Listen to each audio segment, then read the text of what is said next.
사도행전 28장 23절에서 29절까지입니다. 한 절씩 교독하겠습니다. 그들이 날짜를 정하고 그가 유숙하는 집에 많이 오니 바울이 아침부터 저녁까지 강론하여 하나님의 나라를 증언하고 모세의 율법과 선지자의 말을 가지고 예수에 대하여 권하더라.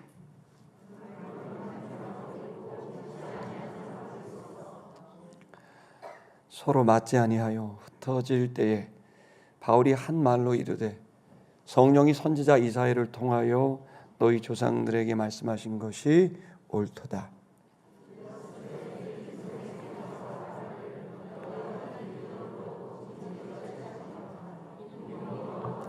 도무지 알지 못하는도다. 이 백성들의 마음이 우둔하여져서 그 귀로는 둔하게 듣고 그 눈은 감았으니 이는 눈으로 보고 귀로 듣고 마음으로 깨달아 돌아보면 내가 고쳐줄까 함이라 하였으니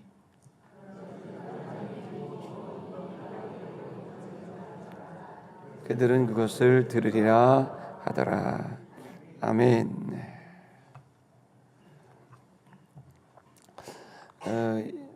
솔로몬 왕도 그랬지만은 사람이 사는데 가장 중요한 것은 행복하게 사는 겁니다. 아멘입니까? 우리의 인생을 슬프게 살라고 주님이 짓진 않았을 거 아닙니까? 잠언이나 전도서를 보면 우리가 사는 세상이 행복할 수 없는 일들이 많지만 그러나 주님의 은혜로 행복하게 살 수 있는 그 길이 있다면 그것은 가장 중요한 일이라고 말씀하셨습니다. 사실 모두 다 행복하고 싶고 좀 감사하게 평온하게 즐겁게 무엇에도 얽매이지 않게 자유롭게 사실 살고 싶죠. 가끔은 나만의 시간도 갖고 싶고 내가 가지고 싶은 물건도 갖고 싶고 또 가보고 싶은 곳에 여행도 한번 하고 싶고 그것이 우리 사람들의 마음 아니겠습니까? 근데 이제 자세히 인생을 이렇게 돌아보면 사실 우리가 행복해서 뭔가 내가 멀어진 것 같은 인생의 상실감이라 그래야 될까? 그런 거를 느낄 때도 있고 또 어떤 사람들은 좀 억울한 마음이죠. 행복을 빼앗긴 것 같은 내가 누구를 잘못 만나서 내가 리더를 잘못 만나서 가족을 잘못 만나서 친구 잘못 만나서 내 인생의 행복을 빼앗긴 것 같은 그런 억울함도 있죠. 근데 이제 성경을 보면 또 우리가 신앙생활을 하다 보면 경건한 신자들을 이렇게 발견해요.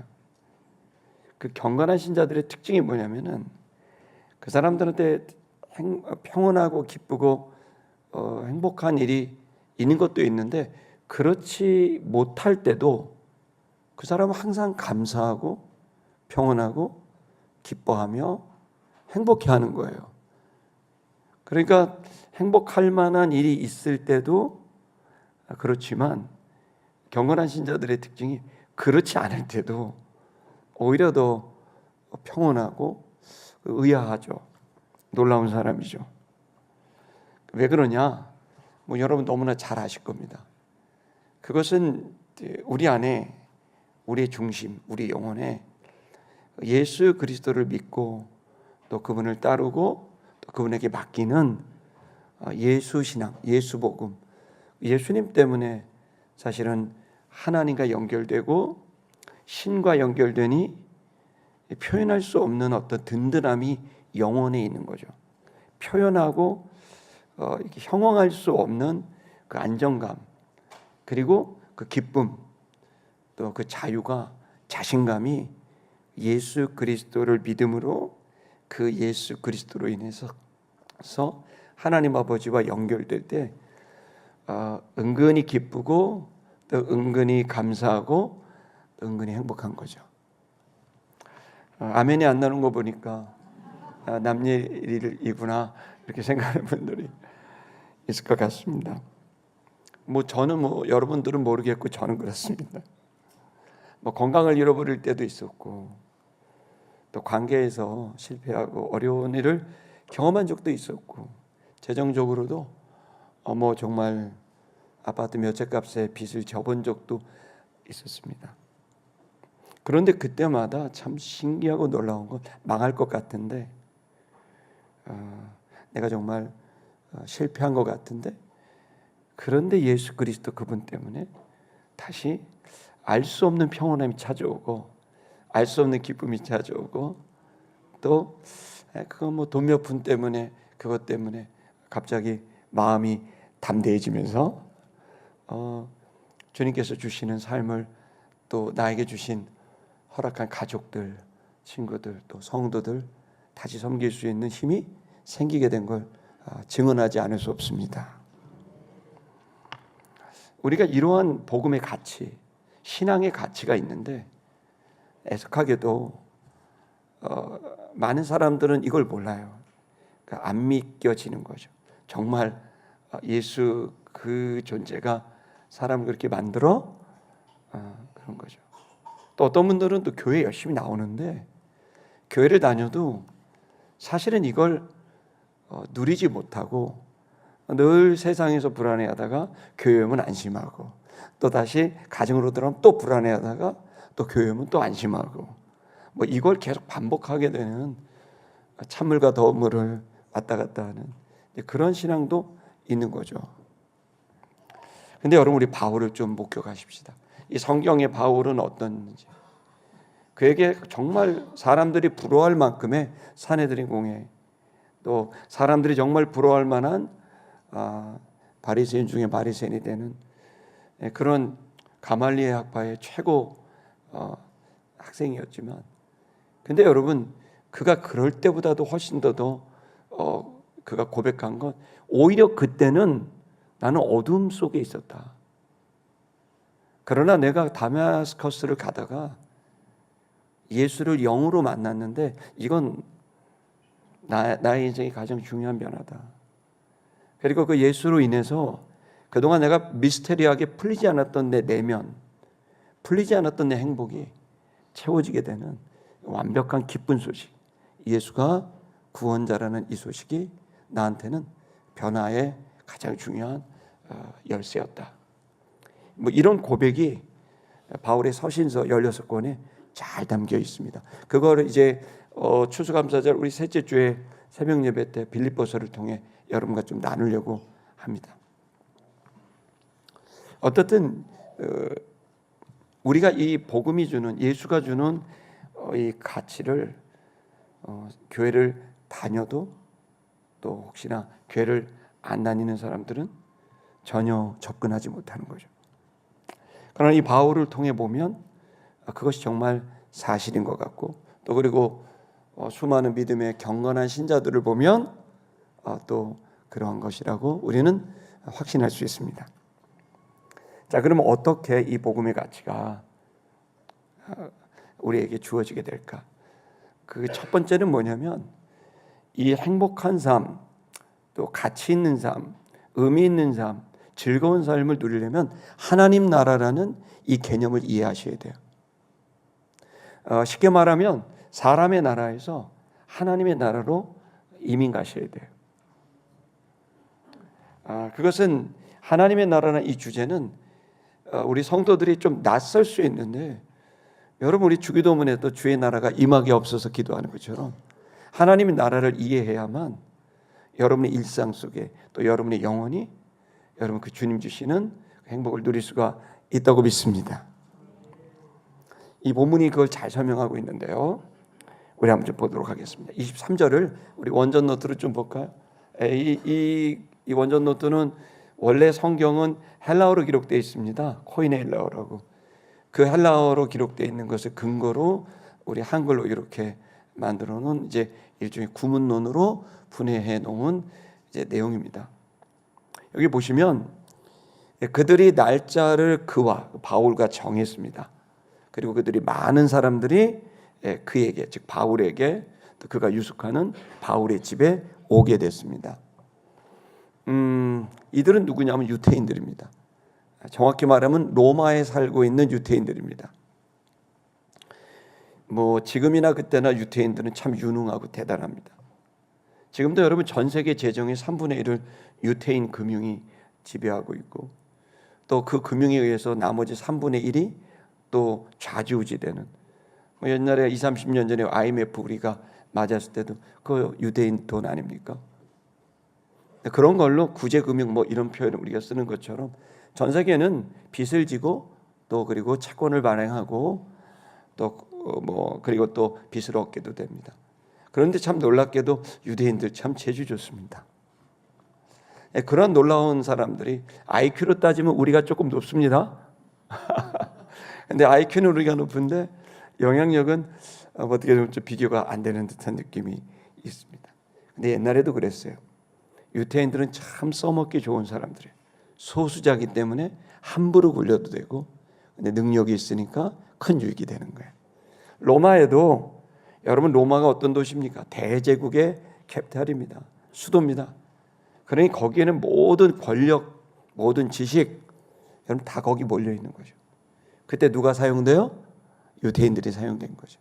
그러니까 얘들은 거기서 대장은 못 되지만 대장 밑에서 대장에 많은 유익을 줄 수 있는 역할을 하고 있는 거죠. 그러니까 출세도 어느 정도 보장돼 있고 성공적으로 살아가는 사람들이겠죠. 자, 이 사람들에게 뿌리칠 수 없는 것은 바로 여호와 하나님, 야훼 하나님, 여호와 신앙이에요. 자, 그런데 이제 바울이 거기에 도착을 했고, 이 여호와 신앙을 가지고 있는 이 신앙이 예수 신앙을 가지고 있는 그 집단에 의해서 또 계속해서 어떤 일들이 벌어지고 있다고 하니까 바울을 만나고 싶었습니다. 그래서 바울이 그들을 초대한 거죠. 그래서 많은 사람들이 그 바울을 만나러 오게 됐습니다. 자, 근데 바울을 만나러 오니까 바울이 강론했습니다. 아침부터 저녁까지 열심히 아침부터 저녁까지 했다는 얘기는 바울이 얼마나 간절한 마음으로 설교했는지를 알 수 있죠. 여기 강론했다는 건 설명했다는 겁니다. 여러 강론했다는 한글이 있지만 여기 나오는 액티데미라고 하는 것은 아주 간절하게 설명한 겁니다. 여기 보시니까 직설법 미완료태입니다. 미완료태가 뭐죠? 헬라어의 문법에서 미완료태는 완료가 될 때까지 하는 거예요. 그러니까 바울은 이 사람들이 이해할 때까지, 이 사람이 받아들일 때까지 자신의 증언, 또 구약 성경, 유대인들은 구약 성경을 생명처럼 여기니까 구약 성경, 율법, 그리고 자신의 증언, 이런 것들을 통해 아침부터 저녁까지 그들이 이해할 때까지 정말 간절히 설명한 거죠. 앞에 보시니까 바울이 증언하고 권했다 이렇게 되어 있습니다. 하나님의 나라를 증언했다. 그리고 또 그 하나님의 나라를 증언한 다음에 그걸 권했습니다. 하나님의 나라에 들어갈 수 있는 방법은 예수 그리스도를 믿어야 되기 때문에 예수 그리스도에 대해서 권했습니다. 그러니까 즉 예수를 믿게 하고 싶었던 겁니다. 그 믿게 하는 데 있어서 자료가 뭐냐면 그들이 생명처럼 여기는 모세의 율법, 창세기, 출애굽기, 레위기, 민수기, 신명기, 흔히 토라라고 하는 그 율법, 그리고 또 선지자들의 구약 성경에 토라도 있지만 네비임이라 해서 지금 우리가 가진 성경은 역사서, 시문학서, 선지서 이렇게 내놓여 있죠. 17권, 5권, 17권에서 39권으로 되어 있지만 예수님 당시의 구약 성경책은 그렇게 나눠지지 않았고 토라, 네비임 이라고 이렇게 나눠진 거죠. 그러니까 구약 선지자의 말들과 그 다음에 모세의 율법을 재료로 예수가 구원자다라고 하는 사실을 증언하게 됐다는 거죠. 왜 이렇게 증언할까요? 우리가 좀 이해를 돕기 위해서 사도들뿐만 아니라 집사들도 다 하나님 나라를 전했다는 내용을 여러분 좀 나누고 싶습니다. 사도행전 8장 12절을 한번 볼까요? 여러분 이미 보신 거지만 사도행전 8장 12절 시작.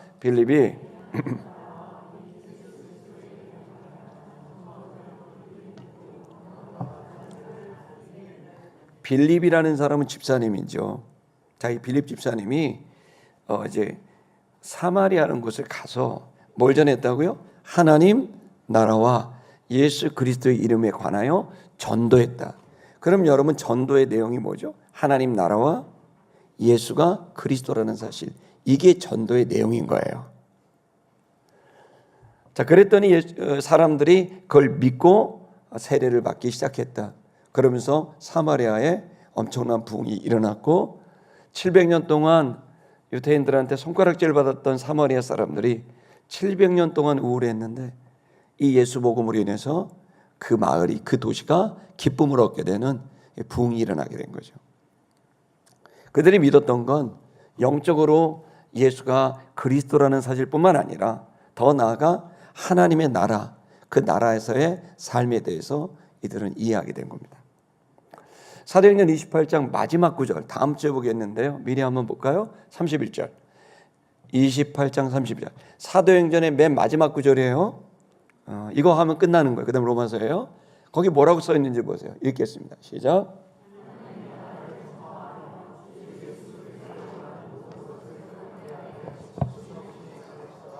아멘. 여기 보시면 뭘 전파했다고요? 하나님 나라를 전파했죠. 자, 하나님 나라를 전파하면서 또 거기에 꼭 빼놓을 수 없는 하나님 나라가 되려면, 우리에게 적용이 되려면, 우리와 연결되려면 누가 있어야 돼요? 예수 그리스도가 있어야 되는 거죠. 다시 말하면 하나님 나라를 우리가 쉽게 설명할게요. 하나님 나라로 이민 가려면 그 나라는 좋은 데입니다. 일단 하나님 나라, 하나님이 다스리는 그 나라로 이민 가려면 조건이 하나 있어야 돼. 미국 이민 가려면 30억 이상을 투자해야 되고, 영국을 가려면 15억 이상을 투자해야 되고, 이런 조건들이 있을 거란 말이에요. 범죄 이력이 없고 이런 것들. 자, 그런데 여러분, 하나님 나라, 그 나라에 이민 가려면 여러분 조건은 하나밖에 없어요. 뭐죠? 예수가 그리스도라는 사실을 믿기만 하면 돼요. 그리스도는 뭐죠? 구원자라는 거예요. 나의 영적인, 또 나의 정신적인, 또 그리고 내 인격적인, 내 삶의, 내 인생의 오점을 가지고 갈 수 없는 것이 하나님 나라인데, 이 오점을, 이 죄를 모든 값을 치러서 그 예수 그리스도를 믿어 마음에 붙드는 사람들마다, 영접하는 사람들마다 그 예수님 때문에 하나님 나라에 들어갈 수 있게 됐다는 거죠. 그래서 하나님 나라, 그리고 그곳에 내가 이민 가고 들어가려면 예수가 그리스도라는 사실을 알아야 된다는 거죠. 이걸 어떻게 해요? 계속 전파하고 나누게 된 거죠. 여러분, 하나님 나라가 뭘까요? 여러분, 그것은 나라라고 하는 것은 바실레이, 할례말로 바실레이아인데요. 바실레이아는요, 바실리오라는 말에서 나왔어요. 바실리오가 뭐냐면 다스린다라는 거예요. 지금 우리는 이제 민주주의, 흔히 말하면 사회주의, 인민민주주의, 우리는 이제 이제 자본 민주주의 이렇게 합니다. 아니면 우리 체제가 지금 계속 바뀌고 있는 거죠. 지금 이제 전 세계는 이 체제 전쟁 속에 있는 것 같고, 그게 곧 경제와 관련되어 있습니다. 대한민국도 그 체제 전쟁의 한복판에 지금 있어서 치열한 다툼이 있는 건 부정하지 못할 사실입니다. 저는 거기 한복판에 있었던 586이기 때문에 그 현장에서 저의 이 시간들을 보냈었기 때문에, 이것은 저의 나이가 지금 모든 회사로 보면 CEO도 되고 국장급 이상 결정하는 모든 자리에 저희 나이가 다 지금 들어가게 된 것이고, 그곳에서 우리들의 이 젊은 날과 이 시간들은 반영되게 된 거죠. 어쨌든 누가 다스리느냐입니다. 누가 다스리느냐. 왕국이라는, 그래서 이 왕국이라는 단어를, 나라라는 단어를 그 옛날 말인데 이런 걸 쓰냐라고 얘기할지 모르지만 개념상 똑같습니다. 달라지지 않습니다. 중요한 건 다스린다라는 게 중요한 게 아니라 누가 다스리느냐. 성경이 말하는 하나님의 나라는 그럼 누가 다스리는 거죠? 하나님이 다스리는 거죠. 자, 하나님이 다스리는 나라가 맞느냐? 내가 다스리는 나라가 맞느냐? 하나님이 다스리는 나라가 행복한 거냐? 내가 왕이 돼서 내가 다스리는 나라가 행복한 거냐? 이 문제인 거죠. 또 아니면 바울에 비유한다면 우리 집단, 유대교도 유태인들, 우리 공동체가 다스리는 게 행복한 거냐? 아니면 하나님이 다스리는 게 행복한 거냐? 그럼 유대교도들이 다스리는 게 정말 하나님이 다스리는 거냐? 그 근거는 모세의 율법과 선지자의 글인데, 그러면 그 율법과 글이 유대교도들에게 있어서 완벽하게 소화가 됐느냐? 그렇지 않느냐? 이런 거죠. 오늘 이제 첫 번째부터 좀 심각한 신학적인 얘기고 좀 어떻게 보면 교리적인 얘기일 수도 있는데, 여러분 조금만 더 들어보십시오. 이 하나님의 나라는 그래서 우리들한테는 좀 개념상 이해가 될 필요가 있습니다. 첫 번째 개념은 뭐가 돼야 되냐면, 하나님의 나라는 예수 그리스도로 인해서 이제 우리들에게 시작됐고, 그러나 이것은 아직 완성되지 않았고, 주님이 다시 올 때, 세컨 커밍 할 때, 재림하실 때 인류의 끝에서 주님은 이것을 완성하신다는 겁니다. 그래서 하나님의 나라는 계속 전파되어야 하고 확산되어야 하고 모든 사람에게로 나아가야 되는 게 하나님 나라가 가진 이 방향성입니다. 그래서 하나님 나라는 계속 성장하고 넓어지고 그리고 완성을 향해 가고 있는 겁니다. 그 시작은 하나님이 원래 가지고 있었지만 그 하나님 나라가 이제 인간들에게 유효하게 들어올 수 있게 한 통로가 예수 그리스도가 됐습니다. 그래서 예수가 이 땅에 오셔서 공생애를 할 때 첫 번째로 하셨던 말씀이 뭔지 아세요? 기억하세요? 회개라, 천국이 가까이 오고 있느니라. 바로 하나님 나라가 오고 있으니 빨리 준비해라, 회개해라. 그래서 그 나라의 시민이 되고 그 나라가 누리게 되는 그 가치를 네가 누리게 되어야만 한다. 안 그러면 멸망일 뿐이다 라는 얘기를 하신 거죠. 두 번째는 이 하나님 나라 그러면 이제 많은 책들과 영상이 있을 겁니다. 여러분 인터넷 치시면은 많이 나오는데, 제가 이걸 좀 요거 하나는 짚고 넘어가고 싶습니다. 그게 뭐냐면, 이 하나님 나라 운동이, 하나님 나라 확산하는 게, 그것은 마치 사회를 개혁하고 제도를 개혁하고 구조를 바꾸는 그런 사회 변혁이라고만 이야기한다면 곤란합니다. 그것은 사회 변혁은 하나의 열매고, 많은 열매 중에 하나고 하나의 현상 중에 하나지, 하나님 나라의 가장 중요한 본질은 인격적 변화입니다. 하나님의 나라는 우리의 마음속에 이루어지게 되는 겁니다. 그래서 개인의 회심, 개인의 회개, 개인의 성장과 완성은 하나님의 나라와 직결되어 있는 겁니다.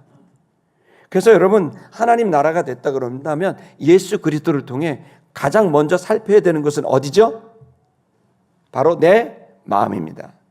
내 마음에 하나님 나라가 들어오게 되면 주님이 내 마음을 다스리게 된다는 뜻입니다.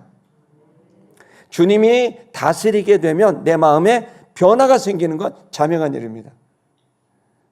주님이 내 속에 들어올 때 내 생각을 다스리게 되고, 또 그리고 내 감정을 다스리게 되고, 또 내 의지를 다스리게 된다면 그 사람의 말은 바뀌게 되고, 그 사람의 삶은 바뀌게 되고, 그 삶의 결국 덩어리인 인생은 바뀌게 되지 않겠습니까? 그래서 여러분, 우리가 초점을 맞춰야 될 것은 지금 이 교회가 사회가 어떻게 됐다, 나라가 어떻게 됐다, 민족이 어떻게 됐다, 그건 되게 중요한 일이죠. 그러나 여러분, 그것에 대한 시작이 어디서부터 되느냐? 바로 저와 여러분의 마음에서부터 되는 겁니다. 여러분 여기 보십시오. 왜 그러냐면 여러분이 바로 하나님 나라의 일부고 여러분이 바로 이 공동체이기 때문에 그렇습니다. 제가 가끔 여러분한테 이 예화를 드는데 오늘도 이 예화를 여러분 사용할 수 있길 바랍니다. 자, 여러분 여기 쓰레기가 있습니다. 자, 쓰레기가 있는데 쓰레기가 여기 떨어졌어요. 자, 어디가 더러워졌죠? 자, 쓰레기가 있는데요. 쓰레기라고 칠게요. 쓰레기가 탁 떨어졌습니다. 어디가 더러워졌나요? 예? 강단이 더러워졌죠. 자, 어디가 더러워졌나요? 예배당이 더러워졌죠. 자, 어디가 더러워졌나요? 이 성전 전체가 더러워졌죠. 어디가 더러워졌나요? 용산구가 더러워졌죠. 어디가 더러워졌나요? 서울이 더러워졌죠. 자, 어디가 더러워졌죠? 대한민국이 더러워졌죠. 어디가 더러워졌나요? 우주가 더러워졌습니다. 보세요. 아이고. 자, 어디가 깨끗해졌나요? 어디가 변했나요? 강단이 변화됐고 온 우주가 깨끗하게 된 거예요. 여러분은 절대 작지 않아요. 사람들 볼 때는 권력도 없고 돈도 없고 힘도 없어 보여도 아니요. 아줌마 같아 보여도 아저씨 같아 보여도 아니에요. 여러분 하나의 마음에 이게 바뀌면 온 우주가 바뀔 수 있는 그 역사가 시작된 거예요. 이 동력은 어디로 갈지 몰라요. 여러분의 자녀에게로 갈 수 있고 자녀의 자녀의 손자에게 갈 수 있고 자녀의 자녀의 자녀의 증손에게 갈 수도 있고 친구에게 갈 수 있고 친구의 가족들에게 갈 수 있고 이건 어마어마한 일이에요.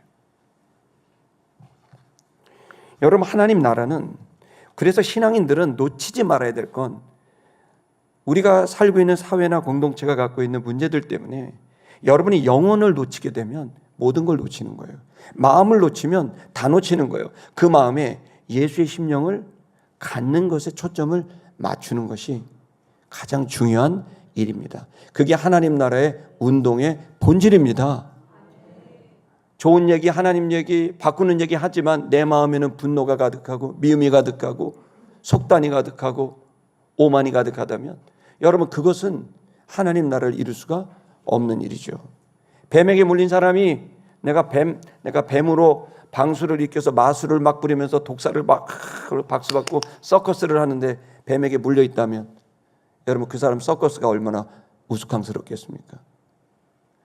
더러운 사람이 내가 청소해야 되겠다고 하면서 진흙탕이 된 더러운 사람이 갑자기 집안 청소하러 들어온다면 여러분 빨리 내쫓아야 됩니다. 그 사람 청소하면 할수록 더 더러워져요. 여러분 우리가 하나님 나라 운동을 하고 온 지구촌에 대한 소망을 갖고 오늘 저녁 이집트에 저 가고 또 요르단에 가고 하게 되는데 여러분 이 지구촌에 대한 사역들이 있다 할지라도 만약에 저나 함께 가는 동행자들이 그 심령이 오염되어 있다면 이 오염을 더 퍼뜨리는 거예요. 그러나 반대로 생각하면 여러분 저와 여러분들이 깨끗하게 정신을 맑게 하고 모든 사적인 욕심을 내려놓고 공적인 사명과 하나님에 대한 마음을 갖고 이 여행을 시작한다면 여러분 하나님의 사랑은 하나님의 역사는 하나님 나라는 확산되는 겁니다. 그러면 여러분 하나님 나라 운동 신앙 운동하는 여러분에게 중요한 것은 오늘 중요한 것은 여러분의 영혼이 주님을 만나는 겁니다. 그렇게 되면 세 번째 하나님 나라는 하나님은 반드시 선물을 줍니다. 뭘 준다고요? 선물을 주십니다. 아멘. 그 선물이 뭡니까? 내적으로는 평온이고 기쁨이고 자유고 행복입니다. 자신감입니다. 상실감 속에 고독감 속에 불안감 속에 살았던 사람의 마음이 바뀌게 되는 주님 주시는 심령의 선물을 받을 수 있습니다. 더 나아가서 여러분 그렇게 된다면 어떤 또 선물도 줄까요? 하나님은 영적인 선물만 주는 게 아니라 현실적인 선물도 줍니다. 너무 놀랍게도 여러분 망한 줄 알았더니 갑자기 스폰서가 생기고 기부자가 생기고 그러면서 문제가 풀어지고 다 죽었는 줄 알았더니 좋은 약이 개발되고 좋은 의사 선생님 만나고 또 의사 선생님도 안 받았는데 갑자기 내가 좋아지고 아멘입니까? 얻어 걸립니다. 할렐루야. 내 의사와 아무 관계없이 막 얻어 걸립니다. 야 이게 어떻게 이렇게 될 수 있지? 여러분 삶을 한번 이렇게 돌아보세요. 내가 여기까지 온 게 주님의 은혜지. 하나님은 선물을 줍니다. 그래서 여러분 하나님 나라 운동은 주님께서 주시는 선물로 인한 기쁨의 공동체, 다시 말하면 잔치상입니다. 신앙생활은 잔치입니다. 여러분 우울할 수밖에 없는 현실에서 잔치 벌이는 거예요. 야, 쟤 우울하고 울어야 되고 그 상실감에 고독감에 저 죽어야 되는데 죽내산에 그랬는데 왜 저렇게 웃고 노래하고 저러냐? 감사하냐? 감사된다. 이게 회개된 거 아니냐? 아니요, 여러분. 주님 때문에 그러는 거예요. 여러분 이게 기독교가 주는 엄청난 가치예요. 여러분 그것은 거기서 끝나지 않습니다. 하나님 나라는 하나님 주시는 선물이 있고 기쁨이 있고 잔치가 벌어지지만 은혜를 받아서 그러지만 또 네 번째 어떻게 생각이 들어요? 하나님과 교제하다 보면 그 은혜가 너무 감사하고 고마운데 주님은 피값을 치르고 교회를 사셨는데 나는 교회에다가 아무것도 안 하고, 나는 내가 내 가족들한테 아무것도 안 하고, 나는 내 친구들한테 아무것도 안 하고, 나는 받기만 했다. 양심이 찔리고 염치가 생기고 그러면서 양심이 막 움직이니까 내가 이렇게 살면 안 되겠다. 이제 주는 삶을 살아야 되겠다. 주는 것이 받는 것보다 더 복되다고 말씀하셨는데, 내가 이제는 내 스스로 누가 시키지 않아도 내가 헌금도 하고 기여도 하고 봉사도 하고 희생도 해야 되겠다라고 하는 자발적인 책임과 의무를 감당하는, 여러분, 이러한 운동이 일어나는 게 하나님 나라 운동이에요. 그리고 이 운동은, 이건 조금 어려운 말이지만 일종의 이런 겁니다. 현실적으로는 역사성이 있고 영적으로는 초월성이 있는, 여러분, 이 운동이 하나님 나라 운동이에요. 무슨 얘기냐면 이런 거예요. 이 하나님 나라는 현실인 것 같은데 영이고, 영적이 초월이고, 초월인 것 같은데 역사적이고, 그러니까 하나님 나라 운동은 실제로 이 사건에 벌어져요. 역사 속에 언제 어디서 누가 무엇을 어떻게 했느냐라고 하는 이 물리적 시간 안에 일어나는 일인데, 그런데 자세히 보면 그건 또 영적인 일인 거예요. 그래서 영적인 일인가 자세히 또 봤더니 영적으로 이것은 하나님과 성령과 예수의 영과 하나님의 영과 내 영과 사람들의 영과 이 보이지 않는 어떤 흐름 속에 움직여지고 있는데, 어떤 운명적인 흐름과 기운들이 막 흘러가고 그 속에서 은혜와 진리가 막 흘러가는데 눈에 안 보이는데 또 눈에 보여요. 사람이 바뀌고 얼굴색이 바뀌고. 여러분, 은혜를 받고요, 예배를 드리고 나면은요, 어떤 일이 벌어져요? 여러분 얼굴 색깔이 바뀌어져요. 아멘을 안 하시는 분들은 좀 아멘을 해주시면, 이 방송 찍히기 때문에 아멘 해주셔야 좀 믿을 수 있습니다. 아니, 저 정말 그런단 말이에요. 얼굴 피부색 톤이 말이죠, 천국 톤이 나옵니다. 뭐 좋은 화장품, 뭐 SK2도 있고 뭐 이런 뭐 이때는 나 그거밖에 모르겠는데, SK가 통신사인 줄 알았더니 화장품 가게더라고요. 근데 그런 거 있고 그러면 얼굴이 밝아진다, 미백 효과, 뭐 브라이트닝 막 이러면서 막 하는데, 제가 그 선생님 다 모르겠는데 은혜 받으면은요 이뻐져요. 이상하게 매력적이에요. 빛나요. 뭐 낯빛이 바뀐다 그러잖아요. 낯빛이 바뀌는 거죠. 하나님 나라 운동은 현실적으로 역사성, 실제로 벌어지는데, 또 영적으로는 초월성, 이 땅에 없는 것들이 오는 거예요. 이 땅에 없는 기쁨, 이 땅에 없는 평온, 이 세상이 줄 수 없는 자유가 우리 안에 있는 그 역사성과 초월성이 함께하고 있는 운동이 하나님 나라 운동이라, 이것은 경험하지 않으면 사람들은 정말 그래 라고 말할 수밖에 없는 거지만, 그 유일한 증거는 저와 여러분 성도들이고 교회입니다. 자, 이것은 바로 하나님 아버지가 모든 만물과 연합될 때, 하나님 아버지가 나와 연합되게 됐을 때 일어나게 되는 주님의 다스림입니다. 그 하나님 아버지와 내가 연결될 수 있는 유일한 고리는 예수가 그리스도라는 사실을 믿는 겁니다. 예수는 나의 구원자라는 사실을 믿는 거죠. 이 부분에 대해서는 다음 주에 좀 더 하겠습니다. 어쨌든 그래서 여러분, 인간이 도저히 경험할 수 없는 일들을 예수 그리스도를 내 마음으로 믿음으로 말미암아 이 헛개비 같은 이 생각이 실제로 내 내면과 인격과 삶과 인생에 나타나게 된다는, 이것은 증인으로밖에는 설명될 수 없는 운동이 하나님 나라 운동인 겁니다. 그렇기 때문에 여러분, 이 시간 저는 여러분들이 하나님 나라를 체험할 수 있길 바랍니다. 누리게 되기를 축복합니다.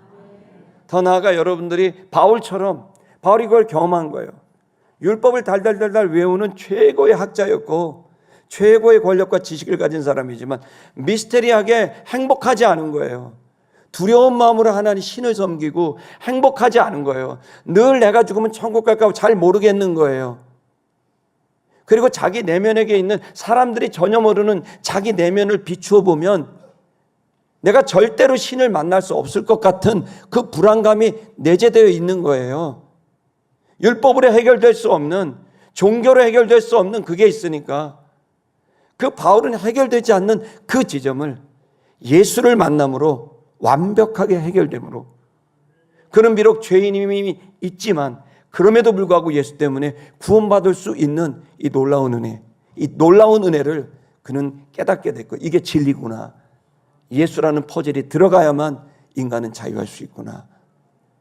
이걸 알게 되니까 마치 뭐 유레카 그러면서 말이죠, 내가 깨달았다 이런 마음으로 낮에도 이렇게 막 등불을 들고 막 찾아다니고 외쳤다는 그런 철학가 얘기처럼 바울도 더 심한 거예요. 자기 있는 모든 걸 내려놓고 막 정신없이 복음을 전하려고 아시아를 다니죠. 유럽을 다니죠. 결국에는 얼마나 놀랍게도 황제에게 복음을 전하고 싶은 거예요. 그러니까 여러분, 지금 우리가 일반 한 사람이 황제에게 복음을 전한다, 이게 얼마나 황당한 꿈입니까? 그러나 바울은 그것을 믿고 숙명이라고 여기고 자신의 인생을 완전히 거기에 몰입하게 됩니다. 그랬더니 결국 로마에 도착하게 됐고, 그리고 바울은 복음을 황제에게 전할 수 있는 기회를 얻게 되고, 200년 뒤에 로마는 기독교 국가로 완전히 바뀌게 됩니다. 여러분이 하나님 나라 전해야 되는데 두 번째 문제가 있습니다. 그건 하나님 나라를 전파하고 예수를 전하면 문제가 있는데, 그게 뭐냐면 믿는 사람도 있고 안 믿는 사람도 있다는 거예요. 우리 24절을 한번 볼까요? 24절, 원전 노트 24절 볼까요? 거기에 보면 서로 24절에 보시면 사람, 그 말을, 바울의 말을 믿는 사람도 있었고 어떤 사람은 믿지 않는 사람도 있었다라는 거죠. 두 종류의 사람으로 딱 나눠지게 됐어요. 딱 나눠지게 됐어요. 믿는 사람과 믿지 않는 사람으로 딱 나눠지게 되는 거예요. 여러분, 사실은 이 복음은 애석하게도 그 말이 여기 알보십시오. 위에는 사람들을 믿고 그 말을 믿는 사람도 있었다 그러잖아요. 거기에는 무슨 태로 되어 있어요? 수동태로 되어 있고요. 아래 믿지 않는 사람은 뭐로 되어 있어요? 능동태로 되어 있어요. 다시 말하면 이 믿음이라는 것은 억지로 될 수 있는 게 아니라 믿어지게 되는 겁니다. 또 하나는 내가 믿지 않는 것은 절대로 내 의지입니다. 내가 계속 의지로 믿지 않기로 결정하면 믿을 수가 없는 겁니다. 어쨌든 여러분, 이 두 종류의 사람들 속에 우리는 지금 살아가고 있는 거죠. 예수님 마태복음 10장에 이런 말씀하셨어요. 10장 34절로 36절 다 같이 읽겠습니다. 마태복음 10장 34절 시작. 내가 세상에 화평을 주러 온 줄로 생각지 말라. 내가 온 것은 사람이 그 아버지와 딸이 어머니와 며느리가 시어머니와 불화하게 하려. 충격적인 얘기입니다. 예수님이 뭐라 하냐면 내가 왔는데 내가 화평을 주러 왔는 줄 아냐? 아니야. 검을 주러 왔어. 검은 뭐죠? 잘라내는 거예요. 뭘 잘라내요? 관계를 잘라요. 아버지와 아들이 관계가 잘라지고, 딸과 엄마가 관계가 잘라지고, 며느리와 시어머니가 잘라지고. 뭐 때문에요? 예수 때문에. 36절 볼까요? 시작. 사람의 원수가 자기 집안 식구니라. 여러분, 이 얘기는 좀 충격적이잖아요. 그러나 그것이 우리의 현실이라는 거죠. 우리는 똑같은 예수의 복음을 들었지만 어떤 이들은 믿어지게 됐고 어떤 이들은 믿어지지 않는 거죠. 아니, 믿지 않기로 하는 거죠. 이 상황에서 우리는 고민에 빠집니다. 그러면 여러분, 믿지 않으니까 너는 태초부터 예정된 거야. 넌 믿지 않기로 예정된, 넌 지옥의 자식이야. 뭐 이렇게 생각할 겁니까? 너는 태초부터 절대 예정된 마귀의 자녀야. 이렇게 생각할 겁니까? 여러분, 바울이 그렇지 않았단 말이에요. 바울은 이 믿지 않는 사람들의 반응에 대해서 안타까워했어요. 왜? 자기 같았으니까. 자기도 그랬으니까. 그래서 이 25절 이하에 보게 되면, 다시 원문으로 들어가면 25절 이하에 보게 되면은 바울이 어떻게 되냐면, 맞지 아니함으로 사람들이 흩어졌어요. 그러니까 마음이 안 맞아. 누군 믿고 누군 안 믿어. 그러니까 사람들이 이제 있으니까 괜히 관계만 깨지겠다 그런 마음이 들어갖고 유태인들이 이제 갈라져서 막 흩어지게 된 겁니다. 바울이 한 말 때문에. 그랬더니 그때 갑자기 고함을 칩니다. 바울이. 옳도다. 이사야 6장의 말씀을 외우는 거예요. 옳도다 그러면서 외치는 거예요. 이 마지막 부르짖음인 거예요. 안 믿는 사람들한테. 그건 성령이 선지자 이사야에게 너희 조상들에게 유대인들아 지금 가면 안 된다. 옳은 말이 있다. 합당한 말이 있다. 그건 이사야에게 했던 이야기다. 이 얘기를 듣고 가라 라고 외친 겁니다. 다음 구절로 볼게요. 뭐가 옳으냐? 그것은 이사야 성령이 말씀하신 것이 있다라고 되어 있습니다. 이게 여러분 이 바울이 지금 AD 한 60년 70년으로 보는데 여러분 이때 60년 이때 볼 때 이 외쳤지만 700년 전에 760년 전에 이사야라는 선지자가 있었단 말이에요. 위대한 선지자입니다. 그 위대한 유다의 선지자가 6장 9절과 10절에 이렇게 말했습니다. 한번 방송실 이사야 6장 9절 10절 한번 읽어 보여주실래요? 네, 읽겠습니다. 시작. 여호와께서 이르시되 가서 이 백성에게 이르기를 너희는 듣기는 들어도 깨닫지 못할 것이요 보기는 보아도 알지 못하리라 하여 이렇게 되죠. 이사야는 유다의 선지자로서 대단한 사람입니다.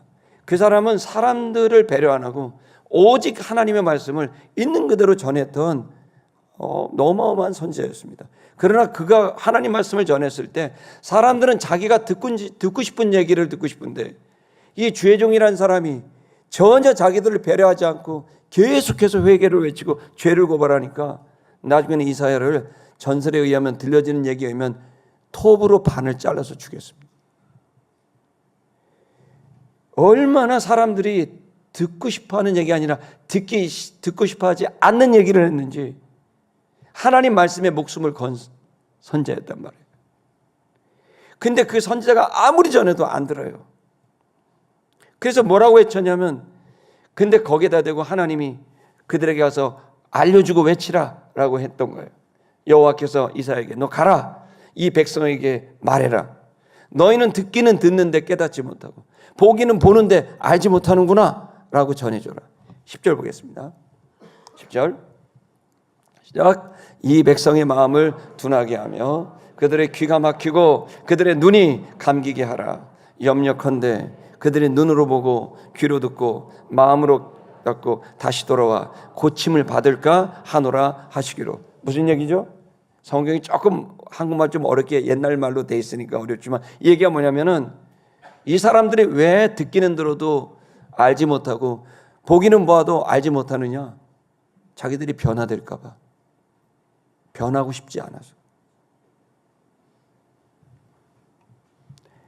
하나님께로 돌아와 마음의 고침을 받고 죄를 씻어내고 깨끗하게 해야 되는데 죄를 씻고 싶지 않고 죄 짓고 싶은 거예요.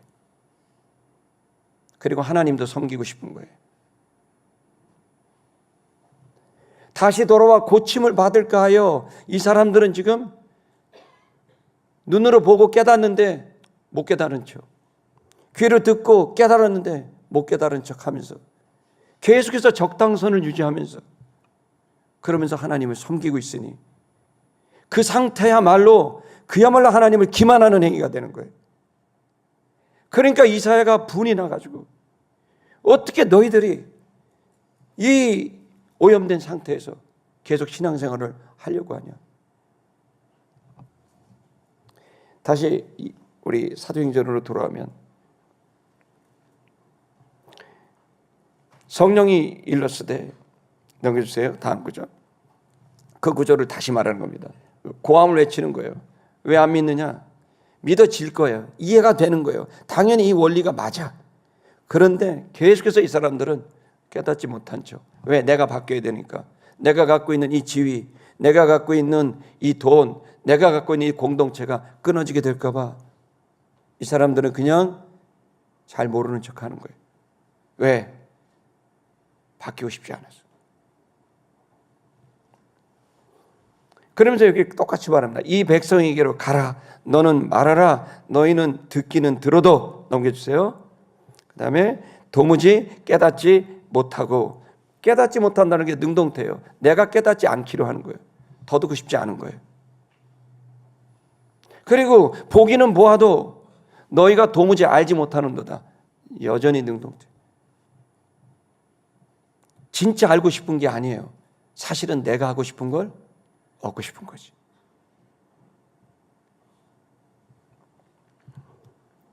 그러면서 그 다음 구절을 볼게요. 27절을 볼게요. 이 백성의 마음이 완악하여져서 파키노는 뭐예요? 파키노는 이 사람들이 이미 두껍게 됐다. 무감각하게 됐다. 양심에 대해서 눈 감게 됐다. 여러분, 이 세상은 사단에게 속한 곳이고 거짓과 탐욕이 하나님에 대한 반역, 다시 말하면 하나님에 대한 반역은 곧 내가 다스리고 싶은 나라인 거예요. 여러분, 너무 죄송한 말이지만 여러분, 우리는 내가 다스리고 싶은 거예요. 그리고 하나님 날 도와주기를 바라는 거예요. 너무 분위기가 묵직합니다. 신촌 아름다운 게 예전에 우리 신촌에 제 목회할 때 그때 정말 한국에서 최고 대학교 1등만 가는 대학교 다녔던 친구가 있는데 공부도 잘하고 얼굴도 잘생기고 얼마나 좋은지 모르는데 항상 맨 뒷자리에 앉아요. 그래서 뒷자리에서 또 은혜를 받아요. 막 울기도 하고 막 기도도 해요. 그럼 예배 끝나자마자 쏜달같이 도망가요. 그래서 내가 그 친구한테 이리 와봐. 그리고 나하고 얘기 좀 해보자. 너 왜 그렇게 막 울고 예배 드리고 가는데 내가 딱 보니까 야, 설교할 때 보면 너 맨 뒤에 너 그렇게 열심히 들어. 그럼 앞자리 가서 들어. 그랬더니 그 친구가 하는 말이 목사님 저 솔직하게 얘기해도 돼요. 그래서 얘기하라고. 그랬더니 제가 더 은혜를 받으면 선교사가 될까 봐 두려워갖고 지금 은혜를 이제 받을 수가 없다고. 그래서 안 받을 수는 없어서 오는데 더 받으면 안 될 것 같고.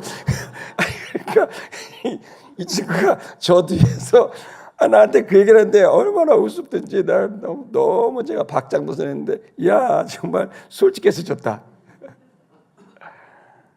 여러분, 우리 마음이 그런 거 아닙니까? 내가 더 하면 여기까지 하자. 더 은혜 받으면 큰일 난다. 더 은혜 받았다가는 내가 집이 큰일 나고 내가 직업이 바뀔 수도 있고 더 은혜 받았다가는 내 인생이 아주 내 원래 계획하고 완전히 딴 데로 갈 수 있다. 내가 더 은혜 받으면은 내가 저렇게 이쁜 아가씨를 얻고 싶은데 내가 더 은혜 받으면은 저 아가씨보다는 다른 아가씨를 선택해야 될지도 모른다. 여러분, 예수 그리스도의 관점에서 보면은 여러분, 내가 얻고 싶은 게 아니라 주님이 얻고 싶은 거, 내가 얻고 싶은 것보다 양심이 얻고 싶은 거, 여러분 그것이 보인단 말이에요. 근데 억지로 귀를 닫는 거예요. 듣고 이해했다가 일부러 잊는 거예요. 왜? 내가 고쳐질까 봐, 내가 바뀔까 봐. 지금 상태가 좋은 거예요.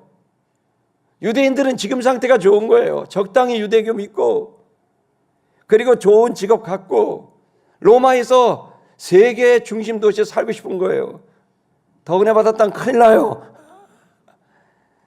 그러니까 여러분, 우리의 삶 속에 이렇게 주님을 딱 제대로 만나고 내가 고쳐지게 되고 완전히 새로운 사람이 돼갖고 하나님이 기뻐하는 삶을 살기로 내가 나아가는 데 있어서 아직까지 동의되지 않은 거예요.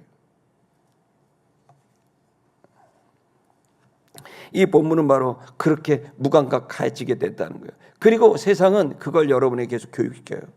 죄송한 말이지만은 여러분이 보는 모든 책들이나 미디어 콘텐츠나 이런 것들은 정말 잘 만들어지고 감동을 주지만 여러분, 어떤 것들은 정말 보지 말아야 될 것들이 있어요. 그건 우리의 이기심을 자극하는 거예요. 여러분, 이기심은 잘못된 게 아니에요. 나를 위하고 내 중심으로 살려는 마음은 잘못된 건 아니에요. 이기주의가 문제인 거예요. 그 이기심으로 내 인생을 결정하려고 하는 게 문제인 거예요. 우리는 어떤 부분에서는 이기적이 될 필요가 있어요. 여러분, 좀 자신을 챙기세요. 아멘을 안 하시네요. 신앙적으로도 내가 정말 신앙으로 좋은 신앙 돼야 되겠다, 이기심 가지세요. 막 이 사람 저 사람이 나와서 도와줘, 안 돼, 나 지금 기도하러 가야 돼.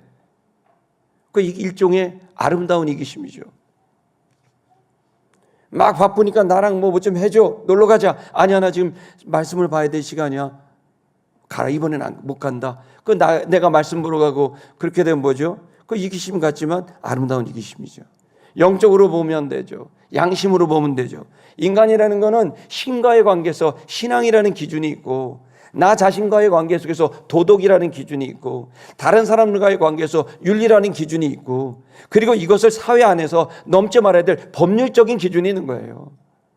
근데 지금 현대사회는 신앙의 관계도 무너졌고 양심의 관계도 무너졌고 다른 사람과의 관계도 무너졌고 윤리도 무너졌고 결국은 법률적인 것까지 무너뜨리게 되는 상황까지 이른 거예요. 원래 인간은 그렇게 돼서는 안 되는 존재인데 안타까운 일입니다. 현대 사회를 진단하라고 저 이제 11월 달에 뭐 시국 강연 이런 거 하라더라고요.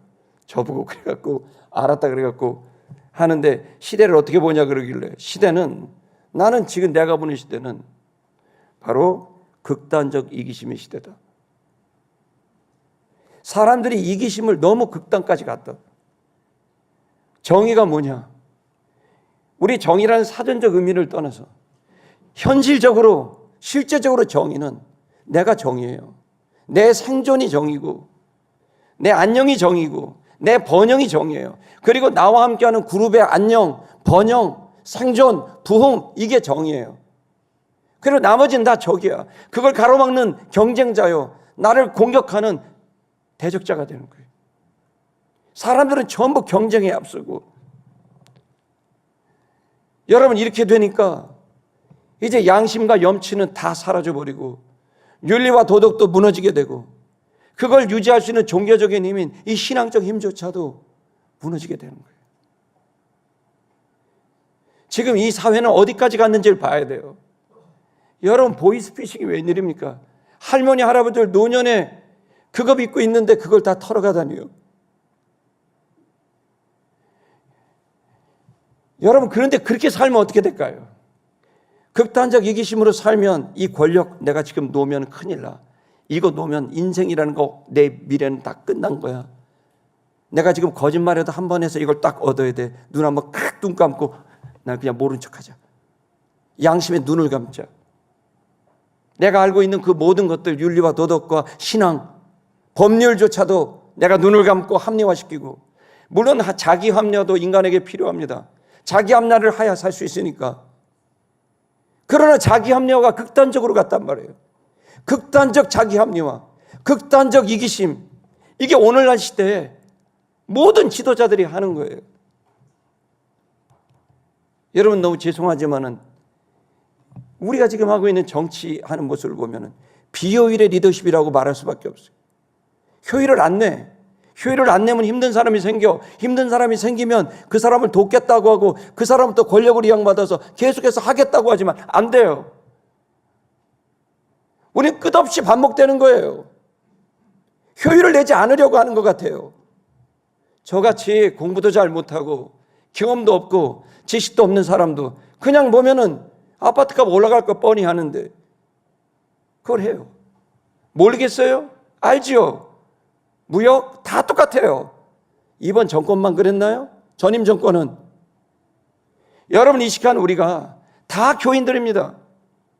손바닥에 왕자를 쓰고 그리고 예배당 가서 기도를 하고 이 이율적인 배반적인 이 적당선은 우리 모두를 불행에 빠지게 하는 거라는 걸 아셔야 됩니다. 아멘 하십시오. 지금 우리는 누가 옳다가 아니라 예수만 옳고 하나님만 옳으십니다. 하나님만 의롭습니다. 그리고 우리 모두는 죄인입니다. 기독교인들이 해야 될 건 정치운동을 그건 두 번째 문제. 먼저 해야 될 건 정의운동을 하고 그 정의 오로지 유일한 정의신 하나님 앞에 나 자신을 회개하는 일, 내 마음을 정돈하는 일 이거부터 해야지만이 나라가 바뀌고 가정이 바뀌는 겁니다. 여러분 대한민국이 청와대 때문에 대통령실 때문에 바뀔 것 같으세요? 아니에요. 대한민국은 여러분의 가정 때문에 바뀌는 겁니다. 여러분의 일터 때문에 바뀌는 겁니다. 여러분의 학교 때문에 바뀌는 겁니다. 거기서 정직히 행하고 성실히 행하며 주님을 경외하고 자신의 모든 정직함을 토로해서 전적으로 헌신하는 그 사람들에 의해서 대한민국이 움직이는 거고 그런 사람들의 힘은 강력한 겁니다. 이게 진실입니다. 그렇기 때문에 성도 여러분, 지금 교회는 다시 한번 하나님 앞에 돌아가는 적당히 나는 적당히 은혜 받자. 내가 들을 건 듣고 안 들을 건 안 듣고 이거는 하나님에 대한 기만이 되는 겁니다. 저도 이 부분에 대해서 말씀을 준비하면서 심각하게 고민하고 회개합니다. 스스로 무감각하게 되기로 한 겁니다. 봐도 깨닫고 싶지 않고 들어도 깨닫고 싶지 않고 눈을 감거나 외면하거나 귀를 닫는 것. 왜 이렇게 결정합니까? 바로 자기 이기심입니다. 내가 고칠까 봐. 난 나대로 살고 싶은 삶이 있다. 그걸 하고 싶은 거. 여러분, 그 내가 하고 싶은 것을 하나님이 도우신다. 이건 하나님이 첫 번째로 우리에게 주는 은총이 맞습니다. 아까 말씀드린 선물을 줍니다. 그러나 거기에 머무는 게 아니라 그 은혜를 받았다면 이제 우리는 하나님께 돌려드려야 되지 않습니까? 그렇기 때문에 우리의 삶을 바꿔야지 됩니다. 하나님의 일을 하고 사람을 살리고 풍성을 주려면 내 본질 자체가 바뀌어져야 되고, 그래서 거듭나야 되고, 양심을 닦고 흐려졌던 혼탁해졌던 부유물로 가득한 정신을 다 청화하고, 그리고 내게 주어진 일에 최선을 다하는 이 일이 성도들이 해야 될 일이라고 저는 믿습니다. 저는 큰 그림 그립니다. 할렐루야. 대한민국 새로운 지도자 나와야 됩니다. 아멘 하십시오. 내가 뭐 고향이 어디라고, 내가 학교가 어디라고, 출신이 어디라고 이런 얘기 하지 마십시오. 지금 대한민국 큰일 났습니다. 갈 때까지 간 겁니다. 지금 이 상황에서 누가 이런 건 얘기할 수가 없습니다. 이런 문제로 해결될 것 같으면 진작 해결됩니다. 총칼 든다고 해결됩니까? 법과 구조를 바꾸면 해결됩니까? 안 됩니다. 지금 이 문제는 본질적 접근이 필요합니다. 시간이 걸려도 본질적 접근을 해야 됩니다. 그거 누가 해야 될까요? 교회가 해야죠. 이 교회는 믿음을 갖고 주님 오실 그날까지 우리를 계속 바꿔가야 됩니다. 많은 사람들은 좋고 싫음을 결정합니다. 이거 좋아. 내가 좋으면 정의가 되고 내가 싫으면 악이 되죠. 그게 아니라 지금부터 우리는 신앙에 따라, 그리고 양심에 따라, 우리 공동체에 따라 여러분 옳고 그름을 선택할 수 있기를 축복합니다. 하나님이 정입니다. 예수님이 정입니다. 그분 기준으로 보면 됩니다. 우리가 판단하고 결정할 때 완벽하게 못합니다. 왜냐하면 우리 자신이 모순적인 존재고 한계가 있기 때문에 완벽한 정의를 이룰 수가 없습니다. 그러나 우리는 최대치를 해야 됩니다. 그럴 때 가장 중요한 것은 예수 그리스도, 그분을 선명히 만나고 그분을 중심으로 우리를 바꿔야 됩니다. 다시 여러분에게 묻겠습니다. 하나님 나라를 살고 싶습니까? 나의 나라를 살고 싶습니까? 진짜입니까? 입에 침이나 바르고 하셔야 되는데 맞습니까? 수많은 세상 사람들은 자기의 이기심, 내가 하고 싶은 것 때문에 그걸 보장받기 위해서 권력을 잡고 권력욕에 모든 걸 쏟습니다. 대장되고 싶습니다. 왜? 그래야 내가 하고 싶고 나도 빛날 수 있을 것 같으니까. 그러나 그건 다 망상입니다. 그러면 그럴수록 자신의 영혼은 혼탁하게 되고 주변 사람들은 알아차리게 되고 관계는 깨지게 되고 돈은 돈대로 버리고 시간은 시간대로 버리고 인생은 나락으로 치닫습니다. 하나님은 살아계십니다. 악을 행하고 성공하게 되면 그 머리에 숯불을 쌓는 겁니다. 악인의 성공을 부러워하지 마세요. 그 사람 저렇게 하고 성공됐다고 부러워하지 마세요. 눈에 안 보이십니까? 그 머리에 숯불이, 숯불구이, 숯불 빨간 거, 그게 머리에 계속 쌓는 겁니다. 어느 한순간 무너지면 와장창 가는 겁니다. 우리가 살고 있는 현실이, 현대가 그렇지 못하다 할지라도 저는 여러분 마귀에게 세뇌당한 이 세상에서 거짓이 탐치고 양심을 저버리는 반역이 판치고 하나님을 저버리는 불신앙이 판쳐도 여러분이 절망적 상황이라 할지라도 언제나 하나님은 그 시대에 하나님의 사람에게 성령을 부으시고 진리를 부으셔서 새로운 역사를 시작하십니다. 그 새로운 역사 저는 긍정합니다. 대한민국 다시 살아납니다. 80년 동안 독재 정권, 김정은 정권 무너집니다. 그것을 저는 우리 세티미션 교회가 작지만 여러분 한 사람 한 사람은 아까 말씀드린 대로 한국교회이고 여러분이 한국교회고 여러분이 대한민국이고 여러분이 지구인입니다. 여러분이 주님을 믿고 나의 나라가 아닌 이번 주간에 내가 내 나라를 하고 싶었나? 난 하나님 나라에 들어가고 싶었나? 여러분 믿으셔야 됩니다. 하나님 나라에 들어가면 나를 내가 가지고 내가 생각했던 것들이 채워지지 않을 수 있는데 그러나 여러분 그게 오히려 여러분을 행복하게 하는 길입니다. 그것이 여러분의 영혼을 맑게 하고 여러분을 자유하게 하고 여러분을 평온하게 합니다. 예수가 그리스도라는 사실은 명확한 사실입니다. 여러분의 모든 생각을 내려놓고 주님 앞에 나가 예배하고 기도할 수 있기를 축복합니다.